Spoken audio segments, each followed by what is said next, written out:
So I've got my first event happening on Saturday called the Precious Vision Board Party 2020. Way! And I'm currently traveling to South London to my friend who did have a vision board party, I think last year or the year before, can't remember. And she had loads of magazines, and it is hard out here to get magazines, you know.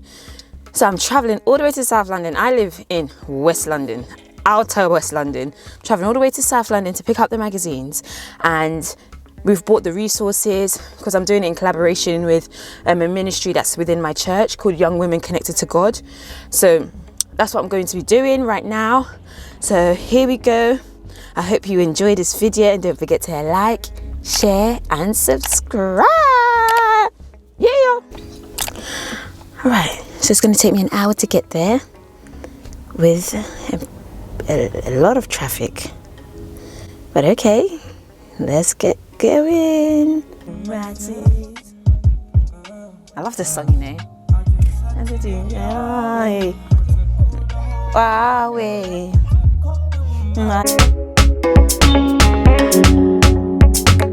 Just jumping into just creating. I've already encouraged you guys to come up with ideas for your goals and everything, but I think it's important to work on the mindset first. So what I mean by that is I want to share a bit about my story and who I am for those who don't necessarily know me. Most of you know me, but you might not know everything about me.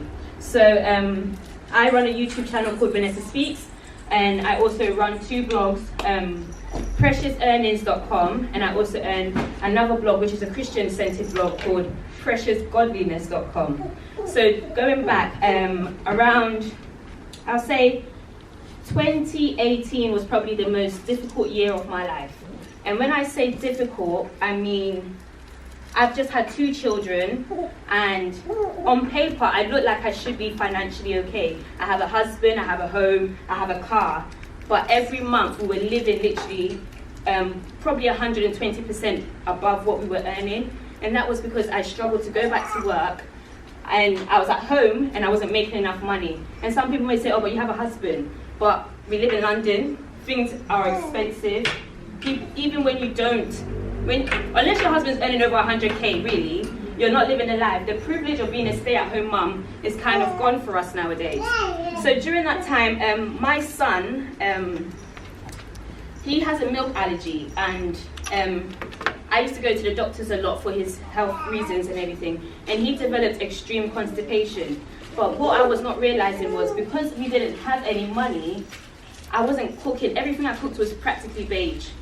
It was rice, pasta, sauce, a bit of vegetables here, frozen vegetables here. He wouldn't eat it, and everything like that. So he developed really, really bad constipation, so that they referred me to a specialist dietitian.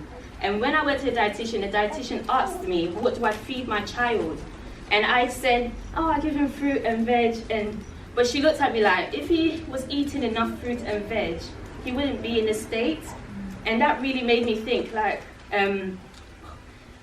why am I in this position that I can't even feed my child enough fiber? So that got me. I came to church, and I come to this church over here.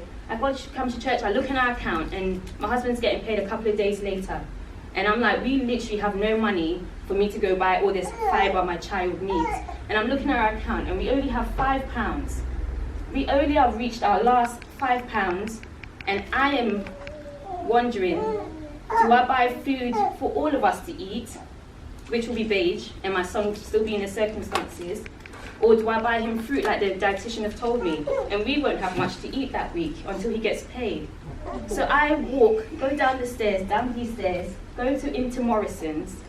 I stand at the entrance bit, and I wonder, I literally walk in thinking, what do I do? I go in and I stand at the fruit section, and it says 2 for £3. Bit of strawberry, bit of raspberry, and if I buy oranges, that's £4. I only have £1 left. Do I buy this? And then we figure out what we're doing. And then I'm standing there contemplating in my mind. You see people walking around, you don't necessarily know what they're going through or what's happening in their mind. And I like a bargain. I went to the reduced section, nothing was happening that day. So I'm like, oh, what's my plan B? So I decided maybe let me go to the wild food section and see if I can get a lot for all of us to be able to eat. I go to the world food section and then I realize rice in the world food section are expensive. When you only have £5, the simplest things become very expensive. I go back to the fruit section, I walk back to the fruit section and I stand there again. £3 plus £1, £4.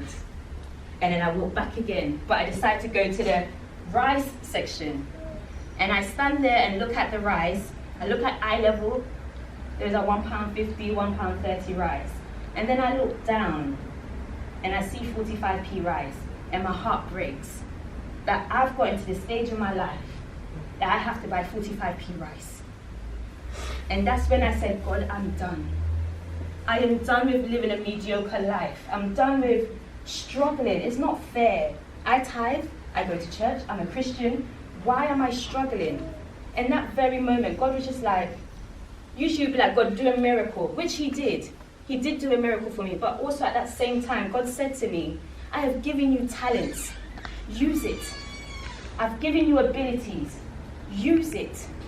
Like the parable of the talents, God has given each and every one of us an ability to do something. We all have our own different strengths, we all have our own different abilities, but we are capable of doing more than we probably are doing now. Because you probably wouldn't be here if you were living your best life in reality. So my breaking point was that 45p rice, which I did end up buying and cooking, and it was trash. And I said from that day, I'll never, ever buying 45p rice. What does it take for you to reach your rock bottom? What would it take for you to decide, okay, I'm done with living a mediocre life. I am done with just being trivial with what I'm doing, just going on the treadmill of living day to day and hoping for the best. And sometimes as Christians, we always think, oh, God will do it. God's just like, I've done it already. Just use what I've given you. I've given you the abilities already. Use what I've given you. I've given you the talents already. Use what I've given you. And I say that just to share my story, that from that day, I made a decision. I didn't make the decision straight away, by the way. I went home. I used to wake up in the night. My struggles have been finances and health.